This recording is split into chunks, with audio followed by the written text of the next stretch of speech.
Bonsoir, Christine Watanabe, productrice pour Camille Productions. J'ai le plaisir de vous présenter le web documentaire Road Fukushima, écrit et réalisé par Alissa Decote Toyosaki, grand reporter, et Jérémy Soutera, photographe. Ils étaient au Japon en mars 2011. Ils ont vécu la triple catastrophe du séisme, du tsunami et de l'explosion de la centrale nucléaire. Depuis, ils se rendent régulièrement dans la région de Fukushima où ils recueillent témoignages, photos et vidéos. Ils ont conçu ce road movie documentaire qui s'adresse à un public de jeunes adultes préoccupés par les problèmes environnementaux, les questions énergétiques, la mémoire de cette catastrophe qui nous concerne tous. Vous êtes en voiture dans la région de Fukushima. Le GPS indique des routes devenues impraticables où vous vous perdez à cause des barrages de la radioactivité. Vous êtes en train de faire l'expérience d'un voyage interactif dans la zone interdite. Regardons la bande-annonce.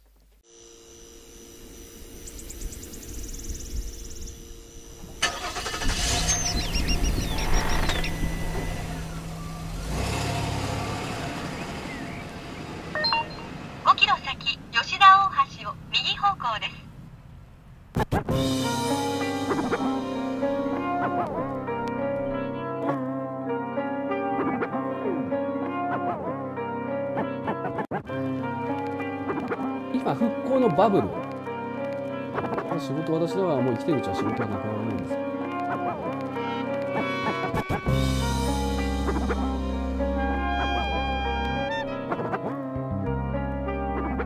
避難先はもう誰もいなくて、私が最後だったけどね、その部落では。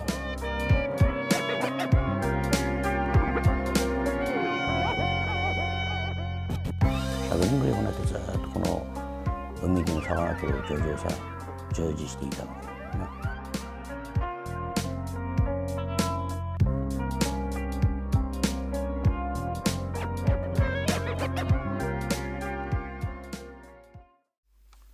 Le voyage débute à Fukushima City, à 60 km de la centrale. Vous louez une voiture équipée d'un compteur Geiger qui crépite en fonction du taux de radiation par heure. Vous portez un dosimètre qui enregistre les doses de radioactivité que votre corps va absorber. La radio donne des informations sur les villages traversés. La population reviendra bientôt à Minamisoma, une commune décontaminée. Alerte au passage des sangliers sauvages aux abords de la zone interdite. En suivant la carte, vous prenez la direction de la côte pacifique où se trouve la centrale de Fukushima. En route, vous choisissez de vous arrêter dans les villes et villages pour rencontrer les habitants, mères de famille, médecins, pêcheurs, yakuza, réfugiés du nucléaire. Ils survivent en milieu contaminé et ils vous racontent ce qui s'est passé et la situation aujourd'hui. Fukushima est un monde a priori normal, mais il suffit de franchir une porte pour découvrir une autre réalité. Des animations graphiques vont alors transformer les villes, l'ambiance devient surréaliste. Le port de pêche de Iwaki se reconvertit en commerce du sexe, tenu par des yakuza et fréquenté par les milliers de travailleurs de la centrale nucléaire. Le voyage va se construire sur ce passage au-delà des apparences et il évoluera progressivement vers un univers étrange où il n'y a plus ni pêche, ni agriculture, ni vie normale. La radioactivité ne se voit pas, ne se sent pas, ne se touche pas.